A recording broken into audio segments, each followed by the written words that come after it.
Hey, c'est Logan. Récemment, Victoria Alonso a été renvoyée de Marvel Studios. Mais alors, qui est-ce que c'est et pourquoi? Je te propose un petit récap et une petite précision sur ce qui se passe pour les employés VFX chez Marvel. Bienvenue dans ce second épisode de Parlons Ciné.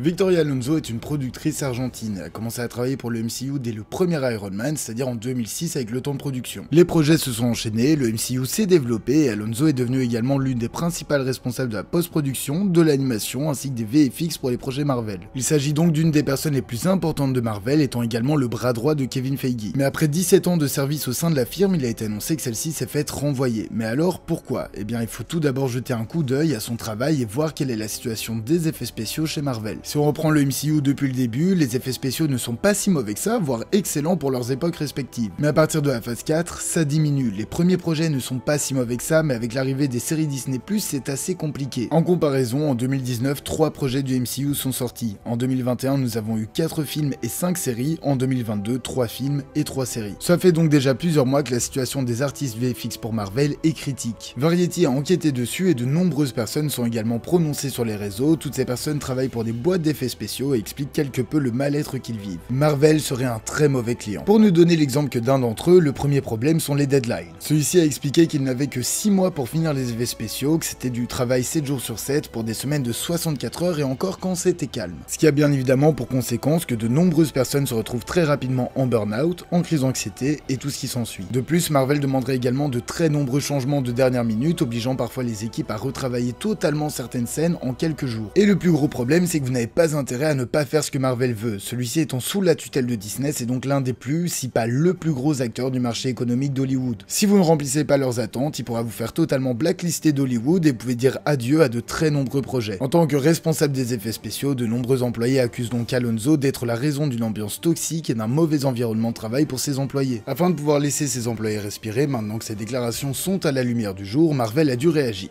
Ils ont donc pris 2 décisions. La première, repousser les 5 séries prévues sur l'année 2023 afin de laisser ses employés respirer un peu plus et avoir plus de temps pour fournir un meilleur travail, les sortant donc plus tard dans l'année ou en 2024. La seconde, virer Victoria Alonso qui était la personne responsable de ce mal-être. Mais l'était-elle vraiment? La vérité, c'est que ce qu'il se passe réellement au sein de Marvel, nous en savons très peu. Certaines des sources rapportées notamment par Variety qualifient Victoria Alonso comme un réel tyran. Quelqu'un qui sait ce qu'elle veut et à qui tu as intérêt à obéir. Mais pour d'autres, elle était plutôt un bouclier. Tout d'abord, c'est une femme, racisée et homosexuelle. Elle s'est donc très longtemps battue pour représenter les minorités chez Marvel, arrivant même à casser la politique d'anti-gay qu'il y avait chez Disney, et elle aurait été en réalité très protectrice avec ses employés. De plus, est-ce que les deadlines et cette manière de devoir presser les employés venaient réellement d'elle, ou bien les faisait-elle simplement appliquer? Mais alors, qui l'a virée? Car Kevin Feige aurait essayé d'empêcher son renvoi, mais n'a pas réussi, sachant que c'est lui qui prend la plupart des décisions chez Marvel Studios, ça veut dire que la décision vient d'au-dessus, la décision vient de la Walt Disney Company. Et là aussi c'est le bordel, car Bob Iger en a été le PDG entre 2005 et 2020, avant d'être remplacé par Bob Chapek cette année-là. Mais on s'est vite rendu compte que ça ne marchait pas avec lui et que l'entreprise coulait doucement, donc 2 ans plus tard, changement à nouveau et c'est Bob Iger qui en redevient le PDG. Les décisions de ralentir la cadence, de changer de formule et de virer Alonso viennent donc de lui. Si on en croit les spéculations, théories et conclusions de tout le monde, Alonso s'est fait virer car elle est en partie ou totalement responsable du mal-être des employés VFX, la phase 4 de Marvel c'est tout moche, c'est tout pourri, Ant-Man and the Wasp Quantumania est loin d'être le succès espéré. C'est ce que tout le monde pense et en conclut à juste titre. Sauf que Disney n'a pas utilisé ces raisons-là pour se débarrasser d'Alonso. Celle-ci a récemment aidé le film de son pays, Argentina 1985, à décrocher une nomination aux Oscars. Cependant, dans son dernier contrat de 2018, il est stipulé qu'il lui est interdit de travailler sur un projet d'un studio rival. Argentina 1985 est produit en partie par Amazon, c'est donc suite à une violation de contrat qu'Alonso s'est vu renvoyer. Son avocat est donc parti directement en guerre politique contre Disney, car selon lui, elle n'a pas été productrice non plus du film, elle n'a pas réellement travaillé dessus et n'a donc pas violé son contrat. Tout ce qu'elle aurait fait aurait été de tenir des conférences de presse pour un film qui parle des droits humains dans son pays d'origine, une chose qui était importante pour elle et pour laquelle elle aurait eu l'autorisation de Disney. En conclusion, Marvel perd aujourd'hui un gros élément. Est-ce qu'elle était réellement une mauvaise personne? Je ne pense pas, celle-ci devait aussi respecter ses timings effrénés pour le bon fonctionnement imposé par Disney. L'entreprise en est sûrement la principale cause, mais après les déclarations des artistes VFX, il fallait réagir, ils avaient une corde sur laquelle tirer pour faire tomber Alonso et ils l'ont utilisé. Ce qu'on peut trouver de positif malgré tout dans cette situation, c'est que les employés vont pouvoir maintenant avoir des horaires corrects et revoir leur famille, et qu'Alonso n'aura sûrement pas de problème à retrouver du travail avec la réputation qu'elle a. Un Un procès suivra sûrement, je vous tiendrai bien évidemment au courant dans Pop Actu ou dans un autre épisode. Merci d'avoir suivi cet épisode de Parlons Ciné jusqu'au bout, j'espère qu'il vous aura plu, n'oubliez pas de liker, vous abonner et partager, ce sont les meilleurs soutiens pour la chaîne. Moi je vous dis à la semaine prochaine, passez une bonne soirée.